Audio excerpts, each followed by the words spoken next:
আমি বললাম যদি তোমরা এত বিজেপি হতে তাহলে তো আমি জিতেই যেতাম।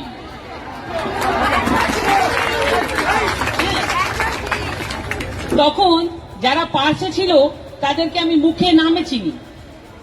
এই যে এখন সব সেনা মাল হচ্ছে,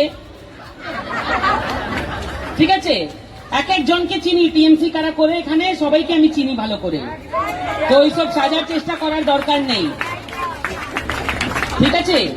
যত দাদাদের দালালি করেছেন, এবার দাদাদের খুঁজে পাচ্ছেন না, সেই জন্য দিদি মনে পড়ছে।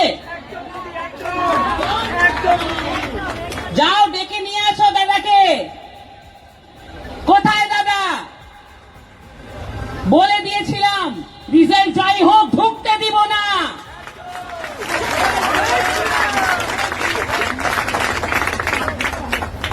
অনেক ভদ্রতা দেখিয়েছি, এবার সরকার আমার, দেখি কে ঢুকে এখানে। আর যদি ঢুকতে লাগে তার আগে যত ইললিগাল কনস্ট্রাকশন করেছে ইন্টালিতে সমস্ত ফাইল নিজে পুলিশকে দিতে হবে, না হলে চৌরঙ্গিতে বসে থাকো। মানুষের সঙ্গে এখানে খেলবাড় করেছে, পাড়া পাড়ায় গুন্ডা দাঁড় করিয়েছে, পাড়া পাড়ায় কাটমানি সিন্ডিকেট চালিয়েছে, তোলাবাজি চালিয়েছে, আর বিধায়কও তুমি হবে? তা আমরা কি ঘাস কাটবো?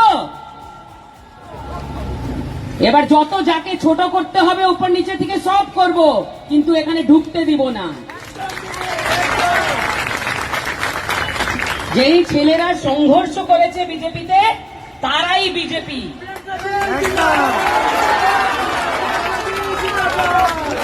আর কিছু শেয়ারা ভিডিও বানাচ্ছে, শেখ আলমকে প্রিয়াঙ্কা তিব্রেওয়াল 5,500 লোক দিয়ে জয়েন করিয়েছে। আরে ভাই, যার নামে শেখ আছে তাকে তো আমি এমনি জয়েন করতে দিব না।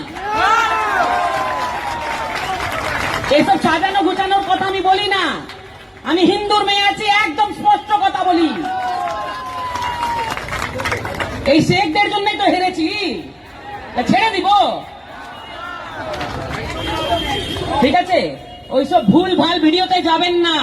আমার কথাই আমার প্রমাণ, যেটা আমি বলি সেটা করি, আর যেটা বলি না সেটা অবশ্য করি। সব নাটক করা হচ্ছে, রাতোরাত এলাকায় দেখছি সবাই বাপ হওয়ার চেষ্টা করছে। হ্যাঁ, সবাই বাপ হওয়ার চেষ্টা করছে। যখন ঝামেলা চলতো ছেলেরা মার খেত, তখন তো কোনো বাপকে আমি খুঁজে পাইনি। তখন তারা যাচ্ত স্বর্ণকমল স্যার কাছে দালালি করতে, ভিডিও আছে, সব আছে, বের করে দিব বাজারে, 2 মিনিট লাগবে। নিজের দলকে হারানোর জন্য গিয়ে টাকা তুলেছে, এখন হিন্দু সেজে দেখাচ্ছে, সব চোর চোরটা।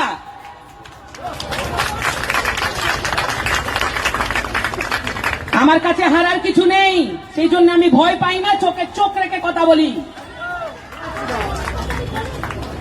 একটা কথা পরিষ্কার বলছি, যদি আপনারা দেখেন যে আশেপাশে ইলিগাল কনস্ট্রাকশন হচ্ছে, নিজে ওখানে গিয়ে আপনাদেরকে আটকানোর দরকার নেই, আপনারা পুলিশের কাছে যাবেন। কেন? আমি তো দেখছি এখানে অনেকজন আছে যারা ওখানে চলে যাচ্ছে, কিছু মাল নিয়ে তারপরে চুপ হয়ে যাচ্ছে। আমাদের ভিডিও ভালো লাগলে লাইক আর শেয়ার করুন, কমেন্ট সেকশনে গিয়ে জানান আপনাদের মতামত। আরও ভিডিও পেতে আমাদের চ্যানেল এখনই সাবস্ক্রাইব করুন এবং প্রতি মুহূর্তের খবরের আপডেট পেতে প্রেস করুন বেল আইকন।